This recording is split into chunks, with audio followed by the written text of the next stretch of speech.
I remember my first business coach that I ever hired, she told me, she's like, Shelbie, you have to slow down. You are going to burn yourself out. And I remember telling her, I would never get burned out. This is so fun. And then a couple years later, I was so burned out. And I struggled so hard. And I still never healed from depression. Like, I was just working through everything. Whenever I signed up for my first mindset coaching class, it was because I wanted to be a mindset coach. I mean, when you're taking a mindset class, that's like digging in deep, and you basically are the client while you're working through and learning all of this stuff. And so that really transformed my mindset. I felt very healed, at least from like sadness and depression, but then I was still working crazy hours, and burnout is definitely different from depression in my experience.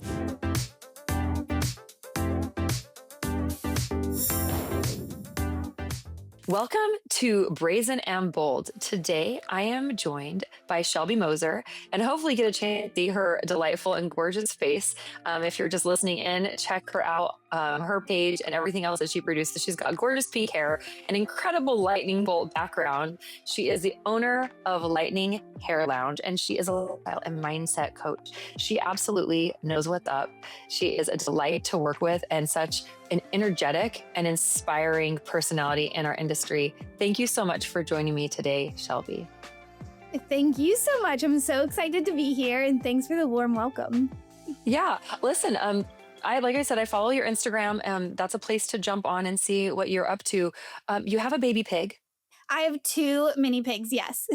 So you have 2 baby pigs. I love pigs. I am obsessed with them. And I want to know a little bit about like your little farmstead and your sweet babies. How many animals do you have on this farm? Tell me a little bit about it. Not like you have extra time in your life to have baby pigs, but I want to hear all about these babies.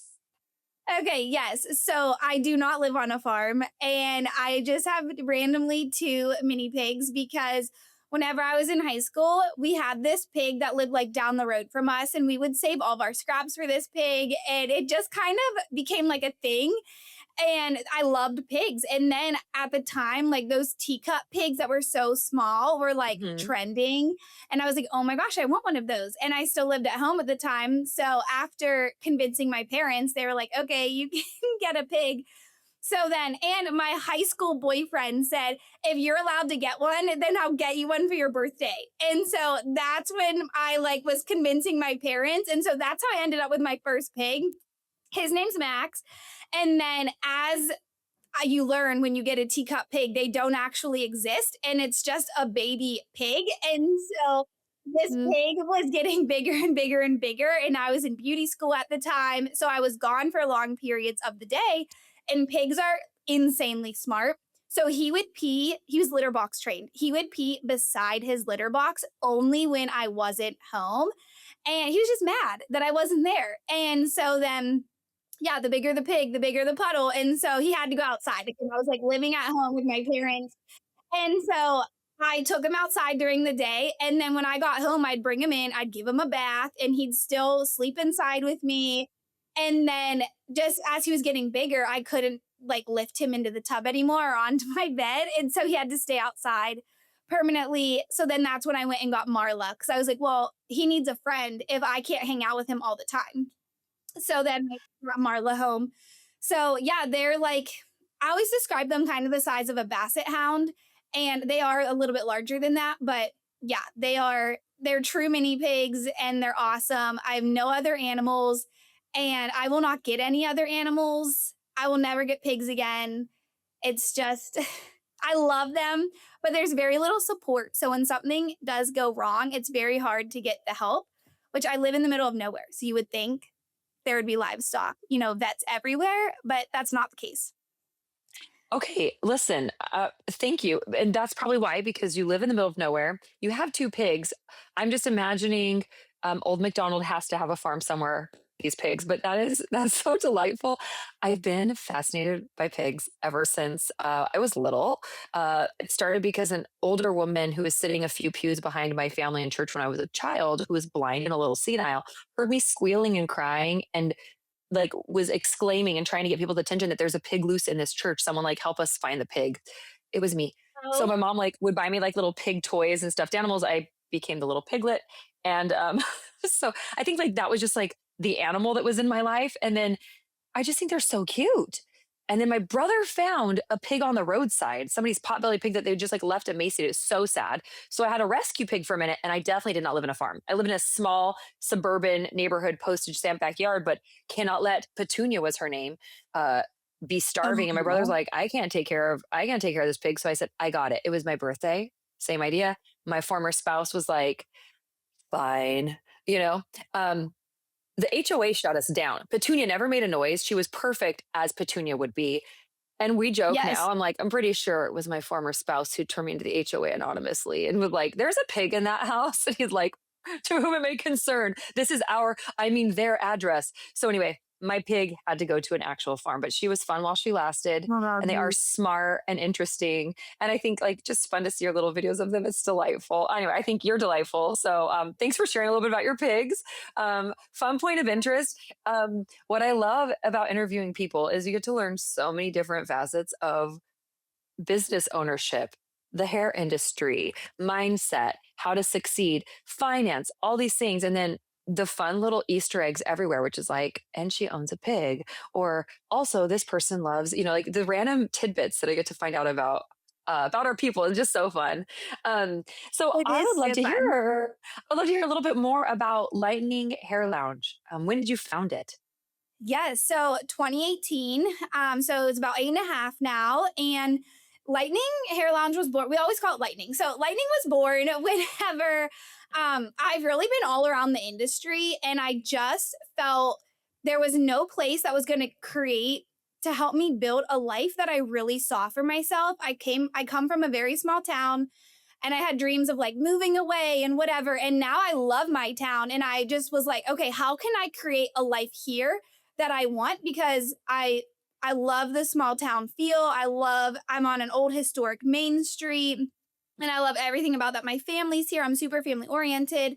So after being in multiple salons, I was a teacher in a school. I have my teaching license. I left the industry for a few months for an internship out in Los Angeles, and I've done editorial work, platform work. Like I've traveled the country and did hair shows and stuff like that. So I was just like, how can I create something here that I love? And how can I create a business here that will create a life that I want for myself? And if I feel like salons around here are not giving me what I'm looking for, other people have to feel that way.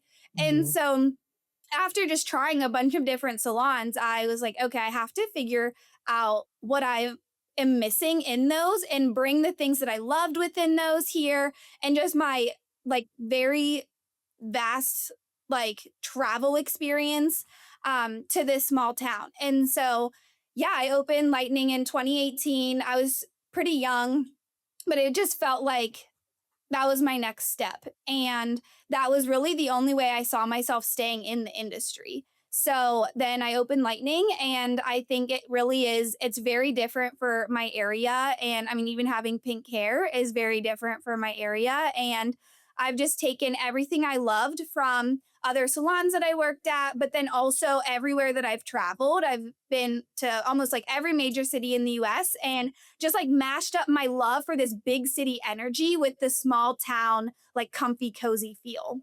I love it. What town are you in? What part of the country do you live in? So I'm in Pennsylvania, and the salon is in Saxonburg, Pennsylvania. Super, super small town, old historic buildings, and it's about 30 minutes north of Pittsburgh. Okay, right on. And how big is your salon space? How many people are on your team? Yes. So our salon space, it's about 1,400 square feet. And then there are 6 of us in the salon. And then I have a bridal team as well that are out doing weddings almost every weekend. Okay, so fun. You mentioned being at nearly every major city in the US, the fact that you lived in Los Angeles for a bit, which is great because then you got exposure to all of that. And I love the idea of taking the components and elements that you love and bringing it back into the place where you call home and being close to family, which is such a beautiful priority. Um, I want to know what took you on the road. Were you educating as an independent contractor? Did you work for a brand? And what kind of work were you doing when you're out on the road? So it was pretty random. I had this dream. I was at a beauty event with Paul Mitchell. Actually, no, I was at Caper or Beacon. And I heard this nonprofit speak called Thirst Project, and they were building freshwater wells in developing countries. And I grew up going on mission trips and service trips. And so whenever I heard them speak, I was like, wow, I want to go to Africa with you guys and build a well. So then, long story short, I was like planning a trip to go to Africa, and then I ended up never going. And an opportunity came up for me to go out to LA and help spread awareness about the global water crisis. And so I was just called. I left my salon, not my salon, the salon I was working in, and Sure. then went out, took that leap of faith. And then I traveled. We were out in LA for a month. There was a group of four of us. And then well, a group of four of us that were traveling, but they had full time staff out in LA. So we were out there for a month training. And then for 8 or 9 weeks, I was then on the road and we drove in a Honda Pilot from LA to North Carolina and back, speaking at high schools, middle schools, colleges, and beauty schools. So this is one of the nonprofits that Paul Mitchell does fundraising for. And I'm a Paul Mitchell grad. So it was really cool. Even though I kind of did something random, I was still within the industry and I got to speak at Paul Mitchell schools all over the country, getting people involved to raise money for freshwater wells. Okay, I love it. So this is a passion project, a mission trip of sorts that took you around the country. Yes, yeah. All And right. then And from there, I met, they had me speak at like a couple things after I was done with my time there. And that's where I met editorial artist DJ Riggs and Barry Balkin, and they're in New York City. And that's their thing is they're more editorial platform artists. So then they traveled with me. Well, they took me with them all over the country, and I would assist them and help them. And I'd be on like main stage at IBS and all those things with them. So that was I got to live out that dream. okay, incredible. So then it transitioned into working in the hair field doing platform and behind the scenes work. Well, yeah, whenever I worked with DJ and Barry, then that was like my time of doing that. But after that, then it was kind of like, okay, that season was done. Awesome. I mean, what a cool opportunity. How long ago did you stop that part of your journey? Probably COVID. I haven't really worked with them much since COVID, but I Mhm. absolutely would do it if like the opportunity came up again. Then I'd be like, yeah, sure, like that's really fun. But yeah, COVID kind of just shut that down for a while. Yeah, totally. And then you were able to shift your focus into the Yeah. salon space that you had created. I want to know what made you fall in love with this industry in the first place. I would say so. I went to VOTech when I was in high school, and I was that student that I was like, I have no idea what I want to do when I graduate, but I just knew, I think like 10th grade, I was like, I don't know what I want to do, but I know I do not want to go to college. Like there was nothing, I was not a, like book type student. So then my senior year, I was like, well, I'll go to VOTech and see if I like hair before I go and invest in school. So then, yeah, that's what I did. And after that, once I went to the Paul Mitchell school, there was like no other route for me. And I think it just really opened out the possibilities and showed me more than like you just go and get your license and then go and work in a salon. And that's where I really fell in love with editorial styling. And I entered contests, which took me out to Vegas for the Beacon Award things for students. And yeah, so after that, just like, I mean, I fell in love with editorial styling, and I feel like that was my first love in the industry. But then once I was in a salon, it was more so all about the client relationship and the client feeling and that transformation that happens in a salon. So now I feel like that is like my true love of the industry is just making people feel so confident. I think there's nothing more special. I could not agree more. And I want to know a bit about what kind of spin you put on that. How do you go about pursuing helping a guest feel really heard and in that transformation, guiding them through it, feeling connected with, and then wowing them? What does that look like in your space? Yeah, it's just all about the client and keeping things focused about them, starting with a thorough consultation. That's like the number one reason why people leave, their current stylist that we hear is like, well, she just stopped listening to me and she just gave me the same thing. Everyone wants to feel heard. And I think the consultation, it's like that very first point where you get to show your client that you are listening to them and you are there for them. And so our like a thorough consultation is very big in our salon. And then just the little touches while they're there of our beverage bar, our relax lounge while their color is processing. We have massage and heating chairs that they can, sit in. And then the beverage bar, there's just like so much stuff. We have signature drinks that we get for them. And the shampoo bowl, we have, warm towels, steam towels, just all the little things, blankets, where if we hear them, they're like, oh, it's chilly, then it's like, oh, would you like a blanket? Just whatever they say, we have something to offer them to make them comfortable throughout the entire service. I love that. You mentioned taking the big city feel into your small town. What does that look like in a salon space? I would say just our interior, how we're decorated. Someone once said we're the bougiest salon in Butler County, which is the county we're in. And I was like, wow, that's like the best compliment. No, I don't find myself super bougie. I feel like I'm pretty chill, but just like that feel, like that person could feel that we were just different than, salons in our area. And so that was the best compliment ever. But just from our interior and our intention behind every single detail, and again, like specializing in things that aren't super common in our area, like Vivids, like pink hair is more common in a city versus a small town. And so Hmm. our offerings and services just being well versed in what we do. Uh, Um, Describe luxury. Is this more of a feeling? Is it a deliverable? I want to hear about what luxury means to you at Lightning.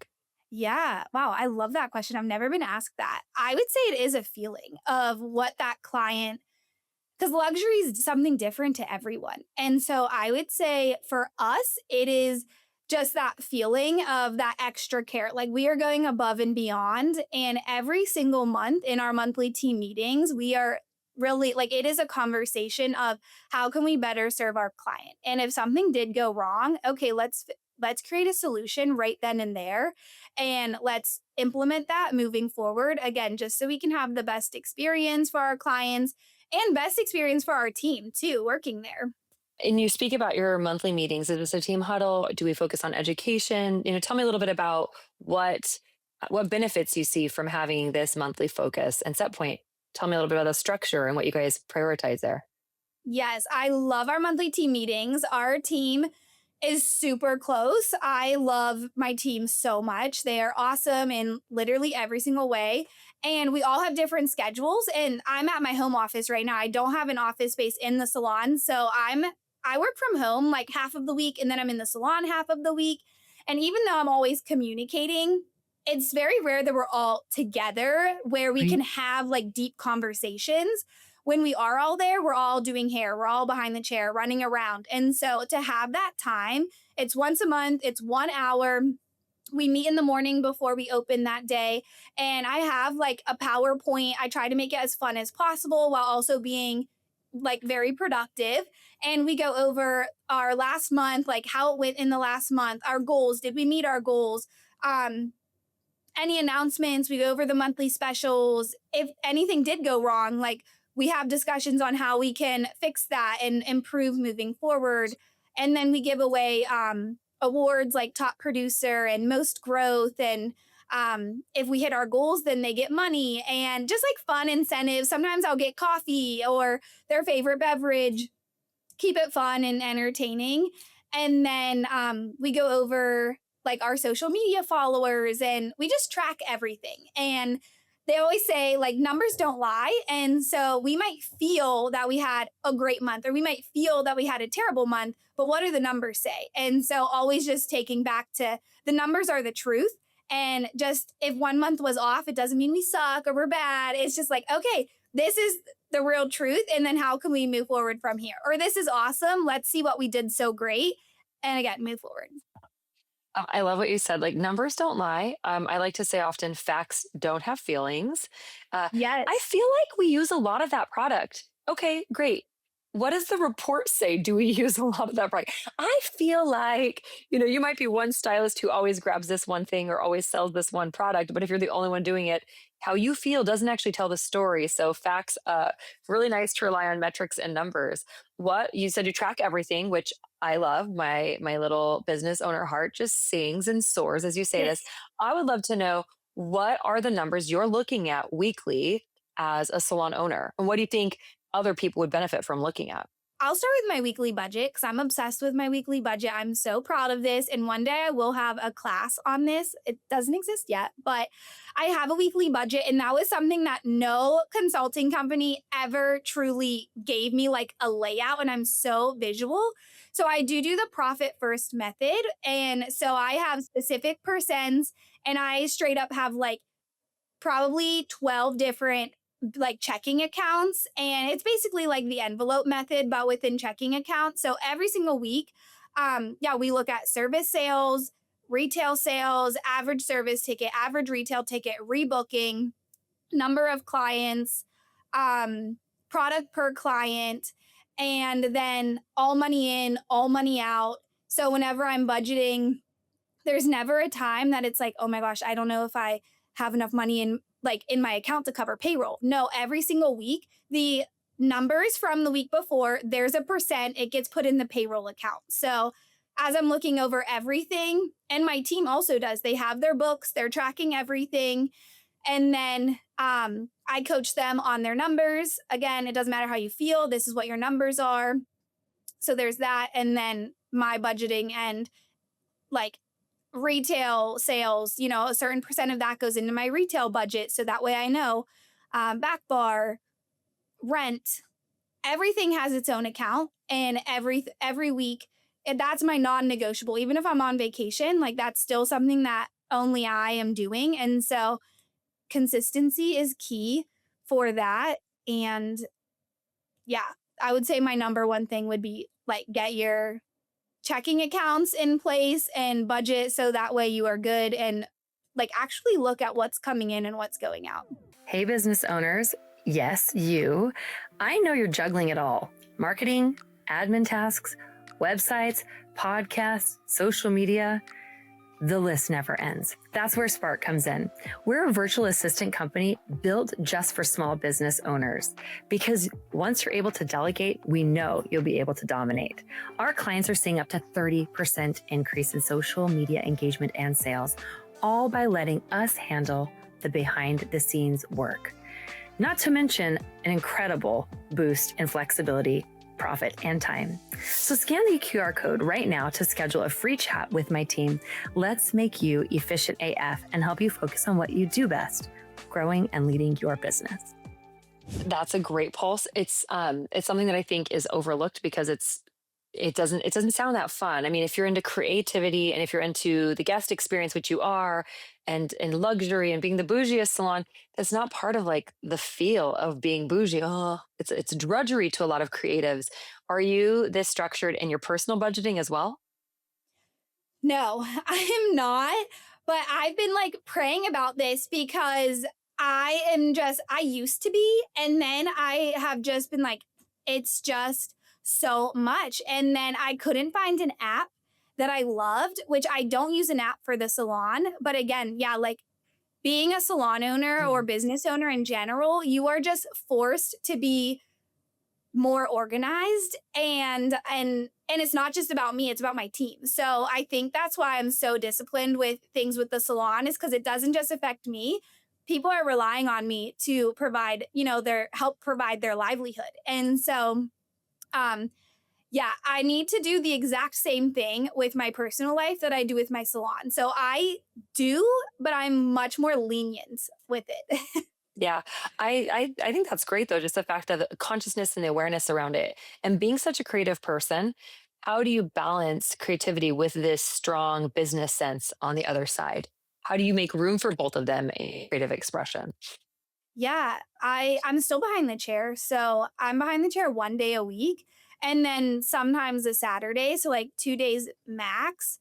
And I think that really is my creative outlet. Most of my clients now, I very rarely take new clients. They're clients that have been coming to me for a long time, and they're just that ideal client. Like I'm a red specialist. So any sort of like redhead I'm obsessed with. And so those days are so fun to me. And I feel like that's enough for me. And then I still have like a hand in our marketing. So the marketing is really fun for me as well. And I love like at least giving inspiration for that and then seeing, making some tweaks. But I know that's not my biggest income producing activity anymore. So I have had to give that away. But yeah. And I mean, that's And then something that in you my can only figure out. Oh, good. I would say in my personal life, like since I'm not behind the chair a ton anymore. I try to have hobbies that are like last night I made a prayer board and I was scrapbooking some. So just finding other ways that, and I guess, and content creation. I love creating content. And that's a huge, I would say that is my number one form of like expressing my creativity. Brilliant. Yeah. I think that's so great. And you have coached salon owners and business owners about mindset and lifestyle. I'd love to know how that become to the forefront of your life, something that you prioritize, and then something that you began to lead others with. What was your journey in that? I really struggled with my mental health whenever I came back from traveling with the nonprofit because I was just like, wow, I don't know what I want to do now. And so opening up my salon like really started helping me through. I was very depressed before and I just had a lack of purpose, a lack of clarity. I just did not know. I had no idea where I wanted to go with my life. So then whenever I opened the salon, I started working my way out of depression, but I was not healing myself from within. It was more so I was like running from, what was, I guess, like just my mental. And so I was work, work, work. And it was so fun. I love this career. I love what I've created in my career. And again, the creativity, talking with clients, there's so much stuff to fill our time and our minds with. And as when you're building a company, there's so much to do. And so I just worked, worked, worked, worked, worked. And I remember my first business coach that I ever hired, she told me, she's like, Shelby, you have to slow down. You are going to burn yourself out. And I remember telling her, I would never get burned out. This is so fun.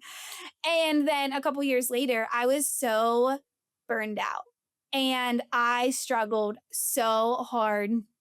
And I still never healed from depression. Like I was just working through everything. So then, whenever I signed up for my first uh, mindset coaching class, it was because I wanted to be a mindset coach. And that really started, like, I mean, when you're taking a mindset class, that's like digging in deep. And you basically are the client while you're working through and learning all of this Right. stuff. And so that really transformed my mindset. I felt very healed, um at least from like sadness and depression, but then I was still working crazy hours. And burnout is definitely different from depression in my experience. And so even though I felt like I was not depressed anymore, I was still burned out and I just had no energy to give to myself because I was giving every ounce of energy to my career, my team, my clients, my family. And then I would come home and I had no like sense of life for myself. And so that's when I was like, this is not sustainable. Like, I'm creating a company that I'm really proud of and that I mean, I do love it. Or, at the time I was like, I do love it, but I don't even have energy to live my life, which is why I was creating this company. And so that was like a huge eye opener for me. And that's when I was like, okay, my day to day habits and routines need to change because the way I am living every day just is not sustainable for me to have a long, healthy, and happy career. So that's when I was became really, really intentional about how I lived my life every single day. Intentional. I've just realized I'm like intentionable is not a Do word. you know what? I Um, think it works. Everybody can yeah, calm I down. think Be more but yeah, creative. so yeah, exactly. So yeah, that's how every single day I'm very intentional. Oh my gosh. Okay, we're gonna go with it. That's my new word. About how I spend my time and who I spend it with, what I do, what I consume, And that's like with water or like I don't drink alcohol. Like what am I consuming liquid wise, food wise, music wise, book wise, TV. Um, and that's really how I created all of my coaching stuff and mindset work is from like personal transformation. And I thoroughly believe in every single thing that I teach because I'm living proof that it works. Yeah, absolutely. How long ago did that start, that journey? That was 2020, well, really 2020. Okay. Or 2021 cuz yeah, I went through some like actual like physical health stuff that I was really struggling with and that's when the nutrition part really came into play and then from there it was more of the lifestyle stuff after that. Yeah. Um, Speaking of habits, I would love to know what are some of your non-negotiables? And when we say non-negotiable, sure, there's probably days where it doesn't happen, but like, what is your morning routine like, or what are those non-negotiables like in your life that set the stage for your mindset? This, in addition to being conscious of everything you consume, mentally, spiritually, and physically. Yes, I love this question. I love habits and routines. So I call them my six pillars of my life. And this is what I teach on. And I mean, pillars are the foundation of a building. And so whenever I'm talking about pillars, that's what I'm talking about. I'm talking about the foundation of what someone's life is made up. So for my life, there are six things. It is faith, nutrition, movement, mindset, community, and beauty. So every single day, I have habits within my routines that touch on those six pillars. So I'll go over my morning routine because my morning routine is like my favorite part of the day. And again, your morning routine is building a foundation for the rest of your day. And as a beauty professional, salon owner, that's really the only time of our day before interruptions. Like that is our time. And the stronger that we can get from our morning routine, the more resilient we're going to be for everything that comes our way. Maybe it's a one-star review. Maybe it's a bad, like a mean client. Or maybe you're just going to like go off that morning high with amazing clients all day long and you're just having the best day ever. So, my morning routine really is that foundation. So, and I touch on all of those six pillars within my morning routine. So, I wake up, I drink my water, make my morning smoothie, drink it on the way to the gym. I go to the gym. So, there's my nutrition, there's my movement. I come back, spend time with my pigs, which is just like my happy moment. And that's like a bonus. And then while I'm hanging out with my pigs, I'll do my daily devotion. So, there's my faith, come back, get a shower, get ready. There's the beauty part of the pillars. And I'll always text my boyfriend and my family immediately. So there's my community. And then after that, sometimes I'll have maybe another hour or so and I'll, do whatever else I want. But yeah, the morning routine I touch on at all those six pillars. And then throughout the day, I'm trying to also input those six pillars as much as possible. Okay. And average human over here listening is like, how do you have an extra hour sometimes after doing all that? Roughly, what time are you waking up? And then what time are you, ready for your day before you have to go to work? Okay, yeah. So that's a great question because this will look different for everyone. So I wake up at 5:30 in the morning and then I leave my house to start my salon day at 10:30. So I give myself 5 hours in the morning and I used to start my salon day or leave my house at 9:30 and that's something that I love this saying live life by design. So as I've, developed my career and I'm creating the life that I want, then I was very intentional about like starting a little bit later. Nice. And then how late are you in salon when you're there? Because you did say that half the time you're working from home, which is awesome. That helps increase the flexibility. So, loosely on those days that you're leaving to go into the salon, how late are you there? 6 or 7. Nice. Okay, cool. So that is a great, I mean, it's a spacious morning, plenty of time to reset. And some people listening might not have that luxury with whatever of their obligations are or whatever things that they have going on. But I think that the big takeaway in what you're sharing is being committed to those pillars, understanding what it is that will build that life by design, something that will really give you the results you're wanting, even if it is walking just for 15 minutes or Yes, something that it doesn't have to be a full blown thing. And I think oftentimes we can let perfection be the enemy of progress. So done is better than perfect. Progress is better than perfection, and that can be really hard if you've got a mindset that's sort of rigid. And I know that I've struggled with being like, hey, today my movement looked like 5 miles outside. Sometimes my movement looks like walking my dog for 15 minutes. And it's all it's all adding up though. I think that that's the real takeaway is just to stay consistent. This is incredible that you've done this for now, what, like 5 years, right? yeah, and I love that you brought that point up because of it doesn't have to be, yeah, like a 45-minute workout. And sometimes I will like, I don't know what happens sometimes. I'll sleep through my alarm, you know? So then like I'm not able to go to the gym. And sometimes, I mean, as women, like our cycle and like our hormones are different every single week. So this morning I actually did not go to the gym and I did a 12-minute stretch, and I felt just as good as if I would have went to the gym because that's where I'm at, you know? So, yeah, listening to your body and making your morning routine tailored to your life and what you have time for.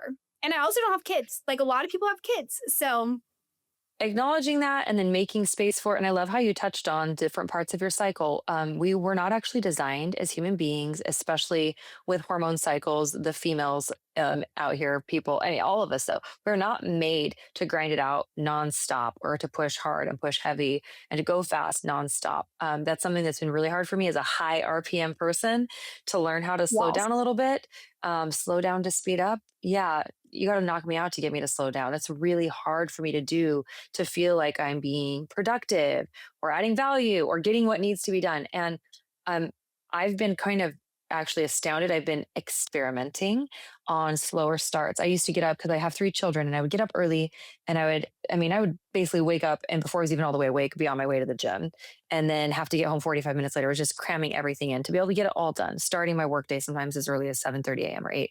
It was impossible getting kids to school, doing all that. I felt like I woke up and it was like being a firefighter with like the alarms going, hurry up and jump into the fire truck and go fight the fire. I mean, my nervous system was on high alert. I've been doing yeah, something different where I'm slowing down on purpose, even if it's just temporary to train my body that every day is not a crisis or an emergency and to experiment with what it feels like to be soft and to be receptive. And it's very counterintuitive to me as a producer, as a business owner, and as a high drive person.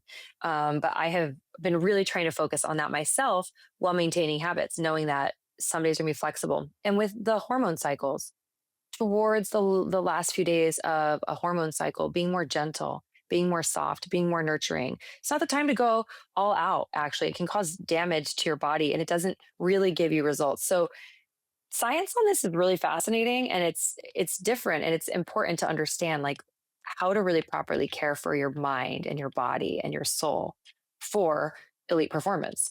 And it, spoiler alert, absolutely. does not mean grinding it out nonstop. So, thank you for giving it. And like a 5 hour morning to some might be like, that is ridiculous. It's indulgent. That's a luxury. That's a total, it is a perk or a privilege. But you already mentioned you didn't always live this way and you designed and thought about how you wanted your life to be intentionally. And maybe slowing down is the key to what you've been able to accomplish, right? Have you been able to see huge differences from giving yourself that much space in the day versus when you were like kind of just going at it?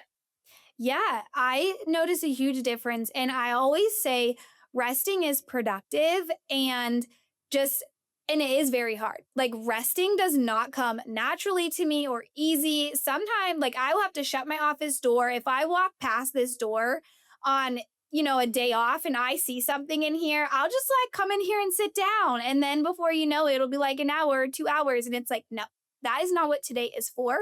And whenever you give yourself that space, for me, I feel excitement to go back. I'm like, well, I feel ready, and it's like, okay, chill. Like today's just not the day. And So, yeah, like, and for me, the morning is what works best for me. And I like to get up early, and then I don't mind. Like, if I have to stay at the salon until 8, 8:30, I'm cool with doing that. So the morning is like my time to make sure that I'm giving to myself, because it's not a guarantee that I will do that at the end of the day. And they always say, like, as corny as this is, you can't pour from an empty cup. And so, wherever in your day that you can fill yourself up, that is like for you to decide and for you to figure out. And for me, that's the morning time. I love that. Knowing what works for you too. That's so important to Yeah. figure it out. And how do you put that into your day? And is this something that you teach your team to do? Is this something that you guide your team on? If so, how does that kind of look when you're coaching somebody to create these pillars and these habits? Yeah. So with my team, I don't like push anything on them, but in our monthly, so we do monthly one on ones. And so our monthly one on ones, yes, we go over numbers and stuff like that, but we also go over mindset and challenges. And is most of the time, like, they're talking for most of the time. And then whenever a challenge comes up, that's really where, I'll start coaching them on. Normally, challenges are things that are going on in our personal life, and they're just showing up in the salon through our numbers. Like, if something is off, or maybe someone came in late, or, something like that, a lot of the times that's something overflowing from our personal life that's just a little off. And so the conversation is more organic and it comes up that way. And then we're asking, like, what did you do really well this month? And what did you not do? And what is getting in your way? And a lot of the time, those things are, well, I'm going to bed too late, or like my sleep schedule is a little bit off. So the coaching, again, it's just more organic with my team.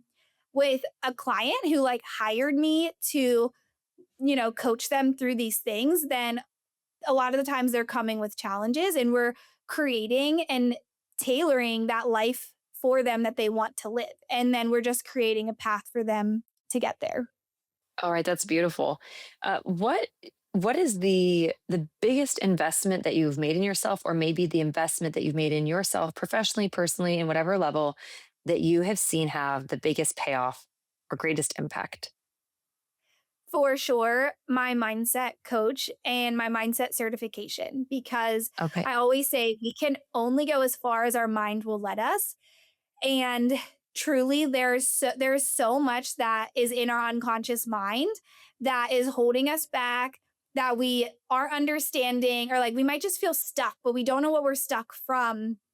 Or like something just triggers us and like makes us angry or sad or something like that. And learning yourself to a whole new level and overcoming limiting beliefs and self doubt, and learning why something is bothering you was the best investment I could ever make in myself. And that I think anyone can make in themselves. Like, any investment towards you and your health is going to pay off, because if you feel better, you're able to show up better, for yourself, your team, your clients.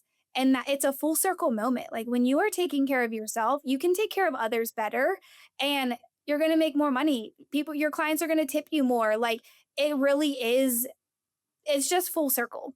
This influence sounds like it had a tremendous impact on every area of your life. So clearly, that is an investment that's paid off, and you are infectious. Anybody who's had the chance to bask in the energy that you bring to a space would know this.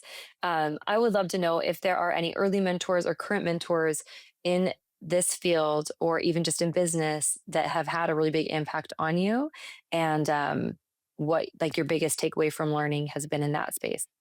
Yeah, well, you know her, Bridget Sobis. She was one of my first business consultants, and her and I just developed an amazing friendship. And so then when she got her mindset coaching certification, she knew what I struggled with. She knew where I wanted to go in my life and what I wanted to do. So she was like, "Shelby, I just took the certification. Like, you have to do this." And just trusting, when you have someone that you trust, and they always have your best interest in mind. I was like, yeah, sign me up. Like, I asked no more questions, and I just really trusted that. And yeah, I've taken like every certification that she's had, and it really has just transformed my mind. Like I used to not be able to get ready in silence or like have any silence. And now I just crave silence in my day. And whenever I am like trying to turn a podcast on or a book or music, like all the time, I'm like, okay, something is like, unsettling. Like I need to work through something. And yeah, Bridget, I'll just give her a little plug. She has the Power and Joy Coaching Academy, and everyone should look her up. Okay, I adore Bridget, and that's fun to know that that's been a big influence on you. I feel a little bit called out there when you're like, about having to listen to a book or a podcast. Listen, some of us just might like to listen to things, but truthfully, I think that there's a lot of wisdom in that observation. Like there's one thing to meet the challenges of a day or to consume information to elevate your mind and to grow, to expand. And then sometimes to pause and be like, so am I numbing out right now, even if this is looking productive? Am I avoiding something deeper, even though it looks admirable and disciplined? And that's something that my still mornings are helping me learn.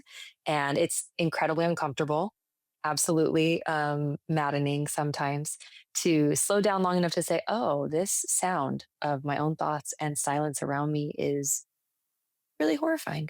Um, you know, Wow. alone with the dark recesses of my own mind, but to get comfortable in that and then to also realize that there's a place to open up so that when thoughts or great information comes in, we can really receive. So, speaking of that stuff, do you have a favorite book that you've read recently or podcast that is your go to when you're ready to learn and to open up to that? I have actually paused podcast listening because I used to listen every single day. And then I remember one of my coaches, they were like, don't hoard education or an education hoarder or something. And I was like, oh my God, I was so called out. She said this to the room, but I was like, I'm so called out right now because I wanted to learn every single thing. And then it's like, okay, is that benefiting me right now? Like I was just like consuming to consume education. And so from that moment, like I have still, this was like a couple years ago. I'm a part of programs, but I would sign up for like every free webinar and I would listen to at least one podcast every single day. That was like business, personal development. And I was like, okay, this for me is just not the season to be on every single free webinar that I can and to listen to multiple personal development podcasts every day. And so I've actually stopped listening to podcasts recently. Think of anything excellent that has had the highest impact, I would love to know. So you said the Let Them Theory is the most recent book that you've read. Is there anything else in the last 6 months or so that you picked up and you're like, I liked that one? It doesn't have to be about business or anything else, just a book that meant something to you. Okay, this isn't in the last 6 months, but I would say a book that had one of the biggest impacts on me was The Profit First. And that walks you through like how I said I budget every week. That transformed my finances and that I bought my first rental property from being able to save enough money, like with that paying off anything that you need to pay off, just making sure that there's always enough money in each account so you have the money to pay for every single bill. Because just because you have $10,000 in your checking account doesn't mean you actually have $10,000. Like owning a salon, it means you have like $2,000 actually in there That's that's if not you're being doing used. great job. And that's if you're really profitable. Yeah. Yeah, exactly. So, yeah, more so like $10. But yeah, so that book is like number one book recommendation that I would tell people to read. Awesome. Well, thank you so much. You are, like I said, an absolute delight and a ray of sunshine. I'm so appreciative that you took the time to jump on and record. And so, anybody listening who wants to follow you to hear more about when and if you launch some of these other programs or trainings that you're doing, you mentioned you're focused more on your business right now, but as you put more work out there, where can listeners find you? Yes. So you can follow me on Instagram at Shelbie Moser. So it's Shelbie. There's no Y there. Moser, Moser.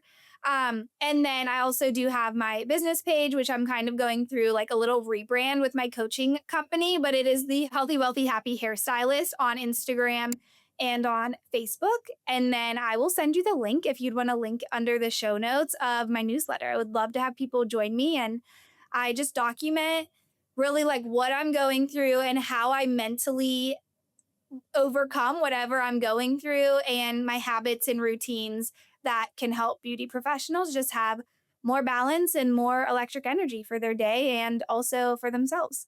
Thank you so much, Shelby from Lightning. As you can see, she's got that type of energy that's megawatt. So really, I'm excited to share this with our listeners and to hear what their takeaways are. And everything that she referenced will be linked in the show notes. And thank you again for your time today, Shelby. Thank you.